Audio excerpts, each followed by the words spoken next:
Assalamualaikum warahmatullahi wabarakatuh.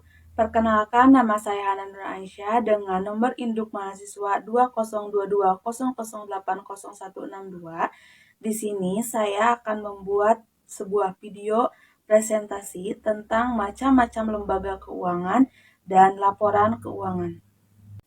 Sebelum ke macam-macam lembaga keuangan, alangkah baiknya kita mengetahui apa itu lembaga keuangan dan juga fungsi lembaga keuangan itu apa saja.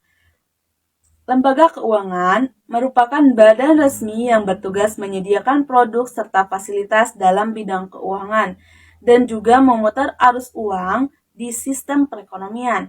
Secara umum, terdapat beberapa bentuk lembaga keuangan seperti perbankan, kredit union, aset manajemen, koperasi, asuransi, dan lain sebagainya.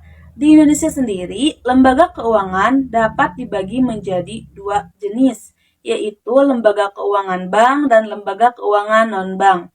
Sedangkan fungsi lembaga keuangan yaitu poin pertama, mengumpulkan dana dari masyarakat dengan bentuk simpanan lalu menyalurkannya kembali pada masyarakat dalam bentuk pinjaman. Selanjutnya yaitu memberi pengetahuan dan informasi serta melancarkan pertukaran barang dan jasa lewat uang serta instrumen lainnya seperti kredit.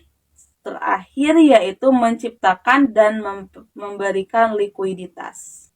Selanjutnya yaitu jenis-jenis lembaga keuangan.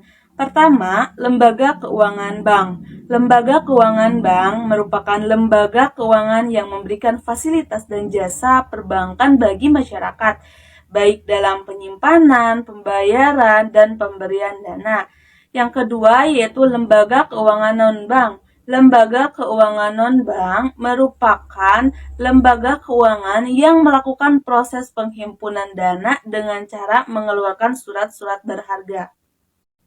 Contoh lembaga keuangan bank. Ada bank sentral, bank komersial, dan bank perkreditan rakyat. Bank sentral bertanggung jawab untuk menstabilkan sistem moneter di suatu negara. Masing-masing negara mempunyai bank sentral. Di Indonesia, bank sentral yang diandalkan adalah Bank Indonesia. Yang kedua yaitu bank komersial atau bank umum. Bank umum yaitu badan usaha yang memberikan jasa perbankan pada masyarakat secara konvensional atau dengan sistem syariah. Yang ketiga yaitu bank perkreditan rakyat. Bank perkreditan rakyat yang menerima simpanan dalam bentuk deposito berjangka menyediakan pinjaman dan layanan keuangan lainnya pada masyarakat di wilayah terpencil. Oleh karena itu, BPR atau Bank Perkreditan Rakyat biasanya berada di pedesaan dan lokasi lainnya yang jauh dari pusat. Selanjutnya yaitu contoh lembaga keuangan non-bank. Contoh lembaga keuangan non-bank ada perusahaan asuransi, pegadaian, pasar modal atau bursa efek, dan koperasi simpan pinjam. Yang pertama yaitu perusahaan asuransi. Dalam perusahaan asuransi tentunya menyediakan jasa proteksi pada para nasabahnya. Agar dapat mendapatkan proteksi itu, nasabah diwajibkan membayar premi sesuai ketentuan. Yang kedua yaitu pegadaian. Pegadaian merupakan lembaga keuangan non-bank yang menyediakan kredit dengan jaminan. Masyarakat bisa mendapatkan pinjaman dengan syarat menjaminkan hartanya. Yang ketiga yaitu pasar modal atau bursa efek. Pasar modal juga menjadi salah satu jenis lembaga keuangan non-bank andalan. Melalui pasar modal, nasabah bisa berinteraksi menggunakan surat-surat lembaga seperti saham, surat utang, atau obligasi hingga reksadana. Yang terakhir yaitu koperasi simpan pinjam.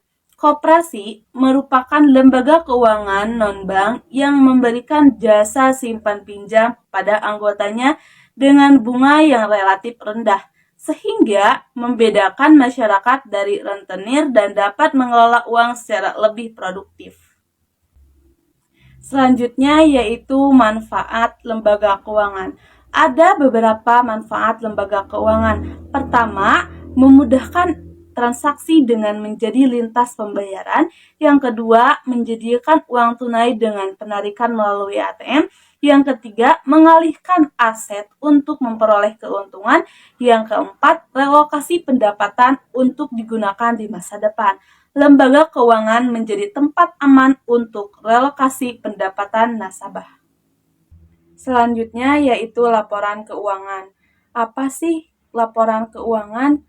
Laporan keuangan merupakan dokumen atau laporan yang menggambarkan kondisi keuangan suatu entitas, seperti perusahaan, organisasi, atau individu pada suatu periode tertentu.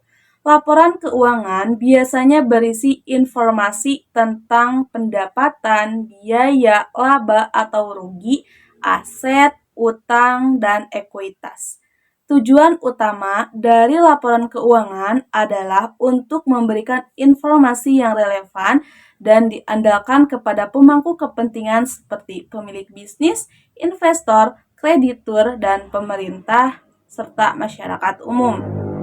Ada beberapa jenis laporan keuangan, seperti laporan laba rugi, laporan arus kas, laporan perubahan modal, laporan neraca, dan catatan atas laporan keuangan. Jenis-jenis laporan keuangan, yang pertama yaitu ada laporan laba rugi.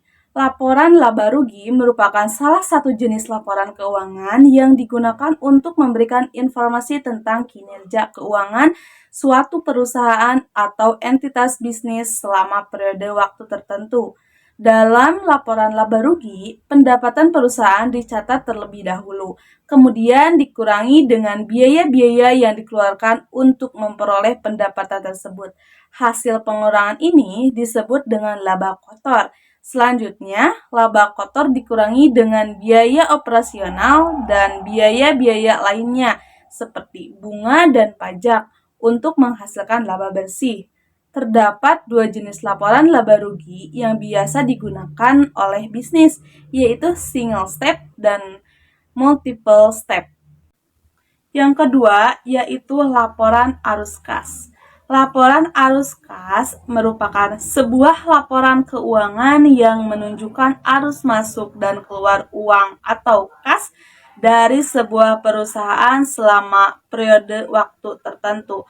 Laporan ini membantu para investor, analisis keuangan, dan manajemen perusahaan untuk memahami bagaimana perusahaan menghasilkan dan menggunakan uang tunai selama periode tersebut. Laporan arus kas terdiri dari 3 bagian utama, yaitu arus kas dari aktivitas operasi, arus kas dari aktivitas investasi, dan arus kas dari aktivitas pendanaan. Arus kas dan aktivitas operasi mencakup semua arus kas yang berkaitan dengan operasi inti perusahaan, seperti penjualan dan pembelian barang atau jasa. Selanjutnya, yang ketiga yaitu laporan perubahan modal. Laporan perubahan modal adalah laporan keuangan yang menunjukkan perubahan modal suatu perusahaan selama periode tertentu. Laporan ini berisi informasi tentang sumber modal, penggunaan modal, laba bersih, dan distribusi dividen selama periode tersebut. Laporan perubahan modal biasanya terdiri dari beberapa bagian, termasuk modal awal, tambahan modal, penggunaan modal, laba bersih, dan dividen yang dibagikan kepada pemegang saham. Dalam laporan ini, perubahan modal dinyatakan dalam bentuk tabel atau grafik yang memudahkan pemahaman tentang kondisi keuangan perusahaan. Yang keempat, yaitu laporan neraca. Laporan neraca merupakan salah satu jenis laporan keuangan yang menyajikan informasi tentang posisi keuangan suatu entitas pada suatu waktu tertentu.